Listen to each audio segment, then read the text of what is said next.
पंजाब में बम्पर जीत के बाद अब गुजरात विजय की तैयारी में जुट गए हैं अरविंद केजरीवाल। गुजरात में इसी साल विधानसभा के चुनाव होने हैं। आज अहमदाबाद में केजरीवाल और पंजाब के सीएम भगवंत मान ने बड़ा रोड शो किया। केजरीवाल ने अहमदाबाद में कहा कि उन्हें गुजरात में एक मौका मिला तो वो गुजरात को दिल्ली जैसा बना देंगे।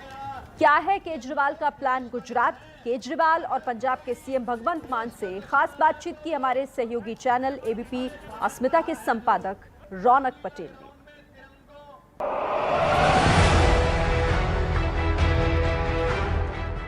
मान साहब, आपसे ही शुरू करना चाहूँगा। सबसे पहले तो आपको बहुत बहुत अभिनंदन, क्योंकि कोई भी स्टेट का मुख्यमंत्री बनता है तो स्वाभाविक तौर पे 100 दिन का प्लानिंग बनाता है अपने स्टेट के लिए।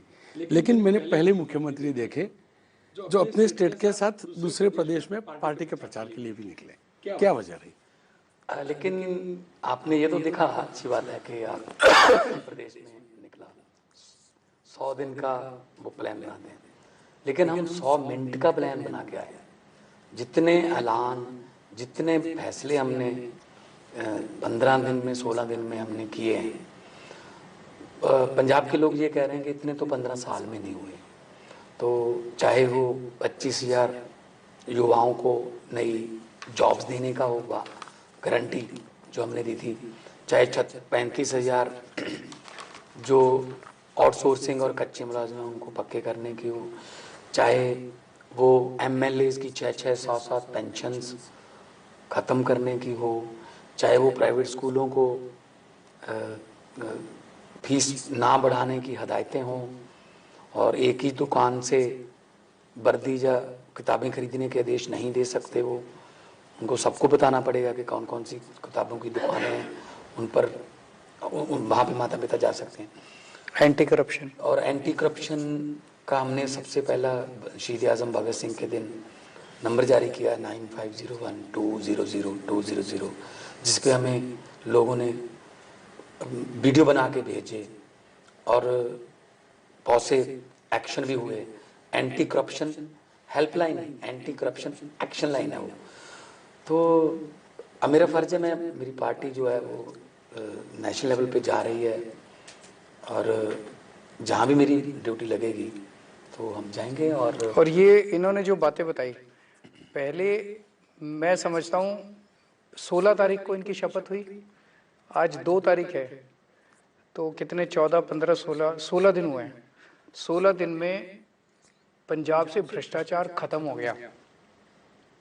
मैं बताता हूँ कैसे। इन्होंने एक फ़ोन नंबर जारी किया है, और इन्होंने अपनी प्रेस कॉन्फ्रेंस में भी कहा, और इनके ऐड आ रहे हैं कि अब अगर आपसे पंजाब में कोई रिश्वत मांगे तो मना मत करना, जेब में हाथ डालना, उसको फ़ोन को रिकॉर्डिंग पे लगा लेना और उसकी रिकॉर्डिंग कर लेना, ऑडियो रिकॉर्डिंग, और मेरे को भेज देना, और मैं उस अफसर को जेल भेज दूंगा।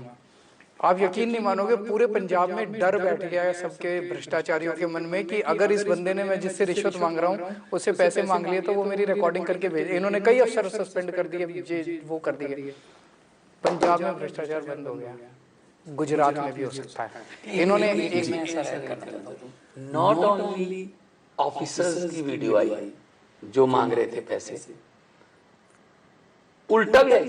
हाँ, एक ट्रैफिक पुलिस वाले को कोई आदमी 400 रुपए देने की कोशिश कर रहा था कि मुझे छोड़ दो, तो उसने कहा अपने साहब को, साहब फोन पे रिकॉर्डिंग करें, ये भगवंत मान को भेजेंगे, ये हमें पैसे देने की कोशिश कर रहा है। अच्छा, 2-3 निर्णय। आज गुजरात के अंदर जनता प्राइवेट स्कूलों की मनमानी से बहुत दुखी है। जबरदस्ती फीस बढ़ा देते हैं। इन्होंने आते ही पहला ऑर्डर जो जारी किया, पंजाब के अंदर कोई प्राइवेट स्कूल फीस नहीं बढ़ाएगा। बहुत बड़ी बात है सर, क्योंकि गुजरात से अब शुरुआत करते हैं सवालों की। गुजरात में आप लोग इस बार चुनाव में आ रहे हैं। पहले तो आप जो भी मैच गुजरात में खेली, क्रिकेट की भाषा में बात करें तो शायद डेट प्रैक्टिस थी, लेकिन पहली बार दमखम के साथ उतरने का सोच रहे हैं। क्या आम आदमी पार्टी गुजरात में सभी बैठकों पर चुनाव लड़ेगी, या छोटू वसावा जैसे जो लीडर्स हैं, जिनकी छोटे छोटे दल हैं, उनके साथ टाइप करके लड़ेगी? हम सभी उस पे चुनाव लड़ेंगे, सारी सीटों पे चुनाव लड़ेंगे। और मैंने आज बोला, हमारा मकसद यहाँ पे बीजेपी को हराना नहीं है, हमारा मकसद कांग्रेस को हराना नहीं है। हमें राजनीति करनी नहीं आती, हमारा मकसद है देश को जिताना, हमारा मकसद है गुजरात को जिताना, हमारा मकसद है गुजरातियों को जिताना। लोग जीतेंगे, लोगों को अच्छे स्कूल मिलेंगे, लोगों को अच्छा अस्पताल मिलेंगे, लोगों को अच्छा बिजली मिलेगी, उससे देश आगे बढ़ेगा। हम पॉजिटिव राजनीति करते हैं। पूरे पंजाब के अंदर हमने किसी को गाली गलौज नहीं किया। हम यहाँ पे बीजेपी के खिलाफ बोलने नहीं आए, हम यहाँ पे कांग्रेस के खिलाफ बोलने के लिए नहीं आए। हमें देशभक्ति करनी आती है, हमें राजनीति करनी नहीं आती। केजरीवाल जी देखिए, देशभक्ति तो ठीक है, साथ में राष्ट्रभक्ति की बात भी है और राजनीति की भी बात है। अब दिल्ली में चुनाव लड़े, कांग्रेस के खिलाफ लड़े पहला चुनाव, पंजाब में लड़े और पार्टी के खिलाफ लड़े। गुजरात पहला स्टेट होगा जिसमें रूलिंग पार्टी बीजेपी है, और आप भी जानते हैं कि 95 के बाद बीजेपी कभी भी गुजरात में हारी नहीं। आपके जो भी मंसूबे हैं, आप जो भी बातें कर रहे हैं, जो भी सोच लेकर आ रहे हैं, लेकिन तब ये सब कर पाएंगे जब सरकार बनेगी। और क्योंकि बीजेपी हारी नहीं है, ऐसे में 2022 में आप ऐसा तो क्या जड़ी बूटी लेके आओगे कि ये सब जो बातें कर रहे हैं या जो सोच रहे हैं वो कर पाओगे? आज सवेरे मेरे पास एक आदमी आया, हम दोनों बैठे हुए थे, आके मुझे गुजरात का ही था, मुझसे उसे पता चला हम लोग आए हुए हैं, मिलने का टाइम मांगा। आगे बोलता है सर 27 साल हो गए इनको राज करते करते, अब ये जनता की सुनते नहीं है, इनमें अहंकार आ गया, बहुत ज्यादा घमंड आ गया इन लोगों में, और कांग्रेस कुछ कर नहीं सकती। तो बोलेगी सब कुछ, बोले जनता की समस्याओं को कौन सुनेगा? तो मेरा ये कहना है 27 साल में इन्होंने जितना करना था कर दिया। अब इनके अगले 5 साल भी अगर आ गए तो ये कुछ नया नहीं करने वाले। 27 साल में तो आदमी का दिमाग भी एक तरह से चलने लग जाता है। हमारा जनता को एक ही कहना है, एक मौका हमें देके देख लो। नए लोग, नई राजनीति, नई पार्टी, नए चेहरे, सब कुछ नया है। दिल्ली के लोगों ने मौका दिया, कितना शानदार काम हुआ। पंजाब के लोगों ने मौका दिया, अब 10 दिन के अंदर इतना अच्छा। जैसा कह रहे हैं कि बीजेपी इतने सालों से हारी नहीं। पंजाब 1966 में बना, 1967 में पहला इलेक्शन हुआ। उसके बाद पंजाब में कुछ देर देश में सबसे ज़्यादा टाइम राष्ट्रपति राज भी रहा। 19.5 साल बादलों ने राज किया, और 25 साल कांग्रेस ने राज किया। आप मोटा मोटा लगा के चलो 45 साल इन्होंने राज किया। तो 45 साल में लोगों का कुछ नहीं इन्होंने किया। वही बेरोजगारी, वही करप्शन, वही आज ब्रेन ड्रेन हो रहा है। पंजाबी भाग रहे हैं आईलेट्स करके, चलो कैलिफोर्निया, चलो कनाडा, चलो ऑस्ट्रेलिया। तो हमने यही कहा कि ये कोई ऐसा नहीं है कि हम पक्के ही आ जाएंगे, एक मौका देके देखो। उन्होंने मौका दिया। आज वो ये कह रहे हैं पंजाबी 20-21 दिन में, यार इससे पहले वाला ही मौका अगर आपको दे देते तो पता नहीं अब तक कहाँ चले जाते। लेकिन चलो, जनता जनार्दन है, उनका जो फतवा है वो सर माथे पर। लेकिन हम पॉजिटिव राजनीति करते हैं। हम उन्होंने बहुत गालियां दी, केजरीवाल को कपड़े नहीं पहनने आते, उसका रंग काला है, भगवंत मान ये है वो है, का है। लेकिन हमने कहा जी अस्पताल बनाएंगे, स्कूल बनाएंगे, बिजली सस्ती करेंगे, और आपके बच्चों को रोजगार देंगे, इंडस्ट्री अच्छी करेंगे, इंडस्ट्री को वापस लेके आएंगे। अब जैसे गुजरात में मैं आज दंग रह गया, मेरे को पता चला पुलिस में भी कच्चे कर्मचारियों की भर्ती होती है, कॉन्ट्रैक्ट पे। शायद गुजरात पहला राज्य होगा जहां पे पुलिस में भी कच्चे कर्मचारी। इन्होंने आते ही सबसे पहला इन्होंने अनाउंस किया कि जितने कच्चे कर्मचारी है पंजाब सरकार में सबको पक्का किया जाएगा, और इसी सेशन में बिल लेके आएंगे। लोगों के समस्याओं का समाधान हमारे पास है। क्यों? क्योंकि हम राजनीति नहीं करते, हमें राजनीति नहीं करनी आती, हमें काम करना आता है, हमें आपको आती तो है, ऐसे 2 राज्य में तो सरकार बनेगी नहीं। जनता को हमारे काम पसंद है, जनता को हमारी बातें पसंद है, क्योंकि हम देशभक्ति की बात करते हैं, हम राजनीति की बात नहीं करते। अगर पूरे आज मैं 2-3 जगह मैंने भाषण दिया रोड शो में, आप देख लो कहीं मैंने किसी को गाली दी हो। पंजाब में मैं 1 साल से कैंपेनिंग कहीं मैंने किसी को गाली नहीं दी। हम गाली गलौज की राजनीति, तू मैं की राजनीति नहीं करते, हम जनता के काम की, और काम करके दिखाया हमने। एक मैं बात कहना चाहूँगा, जब से मैंने होश संभाला, मैंने अरविंद जी एक ही नेता है जिन्होंने 2020 के इलेक्शन के 3 महीने पहले ये बोल दिया। अब आप कह रहे हैं ना राजनीति जानते हैं, ये राजनीति, अगर हमें राजनीति आती तो ये न मत बोलते कि अगर मेरे 5 साल के काम पसंद है तो वोट दे देना, वरना हमें वोट ना देना। ये कोई पॉलिटिशियन बोलेगा? हर बार कह रहे हैं एक मौका और दे दो, एक मौका और दे दो, एक मौका और दे दो, पहले गलती हो गई, ये मौका। तो हम काम करने जाते हैं। अरुण जी, मेरा सवाल भी ये था कि देखिए पंजाब में तो आपके पास भगवंत मान भी थे, 2014 में आपके सांसद भी आए थे, 19 में भी सांसद है। अब जिस गुजरात में सरकार बनाने की बात कर रहे हैं वहाँ न तो आपका एक विधायक है, न तो कोई सांसद है, न तो बड़ा संगठन है। और अब जानते हैं कि बीजेपी का किस प्रकार का संगठन, कितना गहरा संगठन स्थापित है। ऐसे में कितना बड़ा पटकार होगा, कितनी बड़ी चुनौती होगी? जनता अपनी समस्याओं का समाधान मांग रही है। जनता कह रही है कि मेरे घर में एक रोजगार हो, मेरे घर में खाने को हो, मेरे बच्चों को अच्छी शिक्षा मिल जाए, मेरे घर में कोई बीमार हो तो उनका अच्छा इलाज हो जाए। इन सब की व्यवस्था हम करते हैं। आज से 10 साल पहले कोई केजरीवाल को भी नहीं जानता था, कौन जानता था? पर जनता ने भरोसा किया एक आम आदमी पे। आज से 10 साल पहले भगवंत मान को भी कोई नहीं जानता था। एक आर्टिस्ट थे, आर्टिस्ट के रूप में जानते थे, लेकिन एक पॉलिटिशियन के रूप में नहीं। अच्छा, गुजरात के 6 करोड़ लोगों पे यकीन कीजिए, ये गुजरात के 6 करोड़ लोगों में से एक शानदार व्यक्ति जो उम्मीद देगा गुजरात को। आप जानते हो उसका नाम, जिसने एक साथ चरनी चन्नी को हराया? दोनों जगह से, दोनों वालों को जानते नहीं होंगे। आप जानते हो उस लड़की का नाम जिन्होंने सिद्धू और मजीठिया दोनों को हरा दिया? आप जानते हो उनका नाम जिन्होंने कैप्टन अमरिंदर हरा दिया?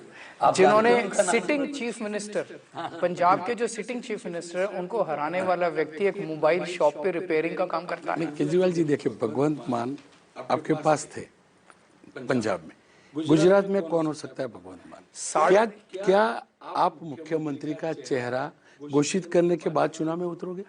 जरूर घोषित करेंगे। और मेरे को अपने पे भरोसा नहीं है, मेरे को गुजरात के लोगों पे भरोसा है। दिल्ली के लोगों ने एक अरविंद केजरीवाल दिया, पंजाब के लोगों ने एक भगवंत मान दिया। अब 6.5 करोड़ गुजरात के लोगों पे भरोसा करो, यहाँ से एक अरविंद केजरीवाल या भगवंत मान बड़ी जल्दी निकल के आएगा, जो गुजरात की बात करेगा, गुजरात के लोगों को एक उम्मीद देगा। आपकी पार्टी का दायरा भी बढ़ रहा है। दिल्ली के बाद पंजाब में आपके विधायक भी इतने सारे आए, स्वाभाविक तौर पे राज्यसभा के सदस्य भी बढ़ेंगे, सांसद भी आपकी पार्टी की। प्रेसिडेंट के चुनाव आ रहे हैं, राष्ट्रपति के चुनाव आ रहे हैं, आम आदमी पार्टी का स्टैंड क्या होगा? क्या यूपीए के साथ रहेंगे या अलग से बात करेंगे? हम चाहते हैं कि देश को एक बहुत अच्छा राष्ट्रपति मिले। देखेंगे कि कौन कौन खड़े हो रहे हैं, कौन कौन कैंडिडेट्स है, उसके बाद सारी पार्टी मिलके हम लोग उस पर निर्णय लेंगे। हमारे लिए, जैसा मैंने यहाँ कहा, मैं ना तो यहाँ बीजेपी को हराने आया, ना मैं कांग्रेस को हराने आया, ना मेरा किसी दल से कोई लेना देना है, ना मेरा पार्टी से, ना मेरा किसी नेता के खिलाफ मैं हूँ, ना मेरा मकसद देश है। हम हमेशा देश को सामने रखते हैं, देश के लिए काम कर रहे हैं। जो भी राष्ट्रपति पद के उम्मीदवार होंगे उनमें हम देखेंगे, जो अच्छे होंगे उनका साथ देंगे। क्योंकि देखिए, आप दिल्ली तो जीते, विधानसभा जीत लेते हैं, पंजाब भी विधानसभा जीत ली, लेकिन आप एमसीडी के चुनाव जीत नहीं पाए। क्या वजह हो सकती है? इस बार करा के देखते, वो लोग जीत जाते हैं, हम लोग कराए नहीं इस बार। बीजेपी डर गई इस बार। बीजेपी ने चुनाव क्यों टाले, बताओ, आप खुद ही बताओ, बीजेपी ने चुनाव क्यों टाले? सरकार बनने के बाद भी तो चुनाव आए थे, तभी तो नहीं जीत पाए थे। उस टाइम नहीं जीत पाते, उसके कई कारण थे, लेकिन इस बार तो जीत रहे थे हम लोग, सारे सर्वे दिखा रहे थे। बीजेपी ने चुनाव टाल दिए, खैर टाल दिए। अब जब भी चुनाव कराएंगे, मेरा को पूरी उम्मीद है कि आम आदमी पार्टी भारी बहुमत से ये चुनाव जीतेगी। मुझे भी यही करा है कि आप विधानसभा का चुनाव हार जाते हो, लोकसभा का जीत जाते हो। मैं इससे पहले 4 बार चुनाव लड़ा था। पहले विधानसभा का 2012 में हार गया, 2014 में लोकसभा जीत गया, 2017 में जलालाबाद से मैं हार गया और 2019 में लोकसभा जीत गया। तो कहते जी आप विधानसभा तो जीत ही नहीं पाओगे, 58,000 से जीते हैं। तो पब्लिक किसी को यहाँ पक्का नहीं बिठाती, पब्लिक जब फैसला करती है तो करती है बस। पॉलिटिशियन की नौकरी पक्की नहीं है, कच्ची नौकरी है कि अच्छा कैंडिडेट होगा उसका साथ देंगे, राजनीति करने नहीं आए। क्या बीजेपी आपकी पसंद का, या तो आप जिसको सोचते हैं कि अच्छा कैंडिडेट हो सकता है उसको प्रेसिडेंट के तौर पे प्रोजेक्ट करती है या प्रेसिडेंट के तौर पे उम्मीदवार घोषित करती है एनडीए की ओर से, तो क्या आप उन्हें साथ देंगे? अच्छा तो देखेंगे किसका क्या, कौन सा क्या है। हम तो बहुत छोटी सी पार्टी है, हमारे तो पूरे इलेक्टोरल कॉलेज में बहुत थोड़े से वोट हैं, हम अपना कैंडिडेट तो खड़ा कर नहीं सकते। तो जो भी कैंडिडेट्स खड़े होंगे, जरूरी नहीं कि कोई पार्टी वाला ही होगा, हो सकता है कोई इंडिपेंडेंट अच्छा खड़ा हो जाए। अच्छा व्यक्ति देश का राष्ट्रपति बने, देश की आन बान शान बने, ऐसे व्यक्ति को वोट देंगे। आपको सर लग रहा है कि राष्ट्रीय राजनीति में अब जिस प्रकार की कांग्रेस की हालत है, ऐसे में यूपीए के बाद यूपीए 2 खड़ा होता है, तो अरविंद जी का रोल क्या हो सकता है? और क्योंकि ममता जी को आप जानते हैं, तो क्या ममता जी बड़ी राष्ट्रीय लीडर बन सकती है या अरविंद जी? मेरे को ये सारा गणित आता ही नहीं समझ में, ये सारी तोड़ जोड़ गठजोड़ ये मेरे को समझ में ही नहीं आता। मेरा जिंदगी का मकसद है इस देश के 130 करोड़ लोगों का कोलिशन बनाना। उन पार्टियों का कोलिशन मेरे को समझ नहीं आता। 75 साल में इन सारी पार्टियों ने, नेताओं ने मिलकर देश को लूट लिया, देश को बर्बाद कर दिया। अगर दिल्ली के अंदर 6 साल के अंदर, 5 साल के अंदर दिल्ली के सरकारी स्कूल शानदार बन सकते हैं, दिल्ली के प्राइवेट स्कूलों पे हम लगाम लगा सकते हैं, दिल्ली के अंदर बिजली 24 घंटे हो सकती है, दिल्ली में बिजली मुफ्त हो सकती है, दिल्ली में पानी मुफ्त हो सकता है, दिल्ली में पानी 24 घंटे हो सकता है, दिल्ली में सरकारी अस्पताल शानदार बन सकते हैं, इतने मोहल्ला क्लिनिक बन सकते हैं, सड़कें बहुत अच्छी हो गई। अगर दिल्ली का 5 साल में इतना विकास होता है तो इन सारी पार्टियों ने 75 साल में क्यों नहीं किया?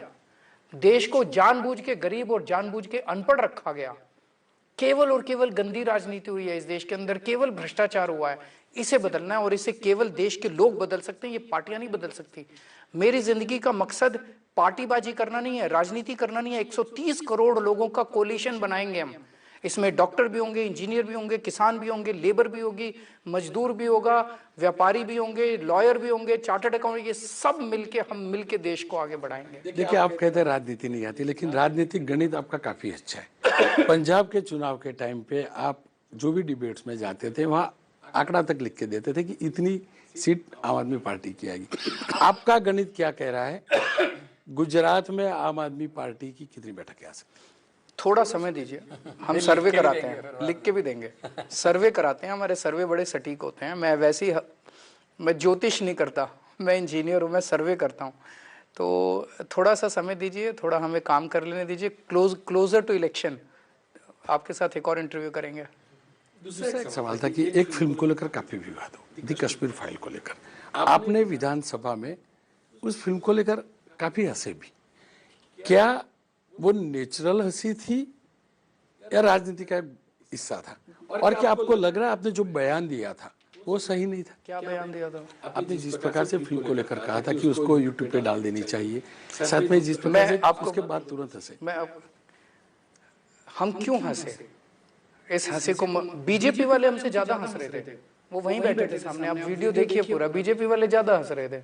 हम दोनों क्यों हंस रहे थे? बीजेपी वाले भी हंस रहे थे, हम भी हंस रहे थे।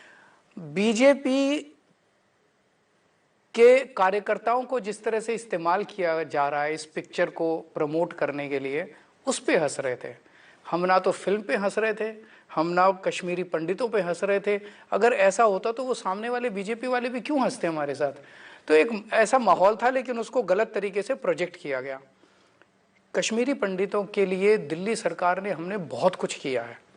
जितना हमारी तो छोटी सी सरकार है, छोटा सा दायरा है, दिल्ली भी छोटी है। हमारे दायरे में जो कुछ भी था, जैसे जब कश्मीरी पंडितों का पलायन हुआ, उस पलायन के वक्त कई सारे कश्मीरी पंडित दिल्ली आए, दिल्ली सरकार में कॉन्ट्रैक्चुअल टीचर लगे। तब से लेके आज तक वो कॉन्ट्रैक्ट पे चल रहे थे।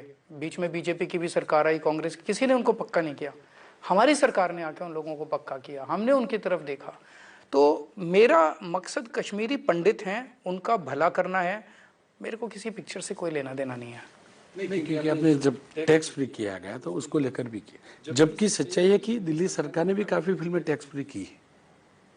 नहीं तो तब यूट्यूब वाली बात नहीं कही आपने। मेरा ये कहना है कि टैक्स फ्री कौन सी फिल्म करेंगे, कौन सी फिल्म नहीं करेंगे, फिल्म मुद्दा क्यों बन रहा है?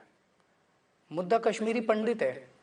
कश्मीरी पंडितों को अगर आप 32 साल के बाद, 32 साल पहले उन लोगों का पलायन हुआ और उनके ऊपर अत्याचार हुआ, 32 साल के बाद अगर कोई सरकार उठ के ये कहे कि अब तुम्हारे लिए एक फिल्म बना दी है, फिल्म देख लो, ये तो इंसल्ट है उनकी। 32 साल के बाद तो हमें ये कहना चाहिए था कि आपके लिए हमने वहाँ पे रिहेबिलिटेशन का, रीसेटलमेंट का इंतजाम कर लिया, आइए मिलके उनका हाथ पकड़ के उनको कश्मीर ले जाते, जहाँ से उनको विस्थापन हुआ था, वहीं जाके उनके लिए घर बनाते। ये मैं करना चाहूँगा, मैं उनके लिए फिल्म नहीं बनाना चाहूँगा। पार्लियामेंट में बोला, श्री गुरु तेग बहादुर जी के पास कश्मीरी पंडित आए थे कि जी हमें ज़बरदस्ती हमारा धर्म परिवर्तन करवा रहे हैं। तो गुरु गोविंद सिंह जी उस समय 8 साल के थे, बालिक थे। तो श्री गुरु तेग बहादुर जी ने कहा कि किसी बड़ी शख्सियत की कुर्बानी की ज़रूरत है। तो गुरु गोविंद सिंह जी ने कहा, पिताजी आपसे बड़ा कौन हो सकता है। तो गुरु जी गए, चांदनी चौक में उनका शीश उन्होंने दिया। तो हम लोग तो वो लोग हैं जो एक दूसरे का धर्म बचाने के लिए जो धाड़ भी आते थे, उनसे हमारा धन बचाने के लिए सोशल बॉन्डिंग ऐसी है। तो ऐसे कोई नफ़रत के बीज हमारे बीच में बोएगा, वो नहीं होगा। क्योंकि मैंने पार्लियामेंट में ये भी कहा था, कौम को कबीलों में मत बांटिए, लंबे सफ़र को मीलों में मत बांटिए। एक बहता दरिया है मेरा भारत देश, इसको नदियों और झीलों में मत बांटिए। सर आप तो कलाकार हैं, अब कोई फिल्म आती है, इतिहास के ऊपर फिल्म आती है, तो उसमें गलत क्या है? नहीं आए हमको, मैं कब कह रहा हूँ गलत? बहुत सी आई हैं, बहुत सी जो डॉक्यूमेंट्रीज आई हैं, बायोपिक आई हैं। हम गलत क्यों कह रहे हैं? लेकिन एक ही पिक्चर को सरकार प्रमोट कर रही है कि ये देखो इसके पोस्टर लगा दो, इसको ये कर दो, इसी को दिखाओ। तो समथिंग, इसका मतलब कुछ ना कुछ मकसद है। दिल्ली में हम प्रचार कर रहे थे 2020 में, हम कह रहे थे स्कूल बनाएंगे, अस्पताल बनाएंगे, बिजली और अच्छी करेंगे, गारंटी है कि जो पिछली सुविधाएं चल रही हैं। तो वो क्या कर रहे थे? वो कह रहे थे ये तो यूपी, ये तो आतंकवादी है, ये तो पाकिस्तानी है, ये तो खालिस्तानी है, ये तो फलाना धिमका। ऐसे ही उन्होंने किसान आंदोलन में किया। तो मतलब कि कानून वापस लेने पड़ गए। हमने पहले ही कहा था कि कानून वापस ले लो, ये कानून नहीं है, मौत के वारंट है। मौत के वारंट में संशोधन नहीं होता, मौत का वारंट सिर्फ वापस ही लिया जा सकता है। तो लेने पड़े। तो विपक्ष का काम है सरकार के कान खोलना, वो खोलते रहेंगे। केजरीवाल जी, आप राजनीति तो नहीं करते, लेकिन राजनीतिक गणित को अच्छे से समझते हैं। क्या कृषि कानून का जो भी इंसिडेंट हुआ, उसका फायदा आम आदमी पार्टी को पंजाब में मिला? मैं नहीं समझता। मैं समझता हूँ कि पंजाब के अंदर दो चीज़ें एक साथ हुई। एक तो मौजूदा पार्टियों के खिलाफ बहुत ज़्यादा गुस्सा था लोगों में, बहुत ज़्यादा गुस्सा। मतलब ये कि बस इनको नहीं लाना, किसी को भी ले आएंगे, इनको ले लाना। तो उसमें कांग्रेस, बीजेपी, अकाली दल, तीनों पार्टियां जो काफ़ी टाइम से पंजाब में, तीनों को हराना चाहते थे अब पंजाब के। और दूसरी तरफ आम आदमी पार्टी को लेके उम्मीद थी, पॉजिटिविटी थी, क्योंकि दिल्ली और पंजाब में लोग आना जाना लगा रहता है। दिल्ली में हमने जो 5 साल में काम किया, उसकी बहुत पॉजिटिव एनर्जी पूरे देश में है। तो लोग देखते थे जब जाते थे दिल्ली, यार अस्पताल इतने अच्छे हो गए सरकारी, लोगों का सबका फ्री इलाज हो रहा है, फ्री दवाइयाँ मिलती है, स्कूल अच्छे हो गए, सड़कें अच्छी हो गई, बिजली फ्री हो गई, तो हमारे यहाँ भी होनी चाहिए। तो एक पॉजिटिव और एक नेगेटिव, इनके खिलाफ नेगेटिव, हमारे लिए पॉजिटिव, ये बन के 92 सीट्स में कन्वर्ट हो गया।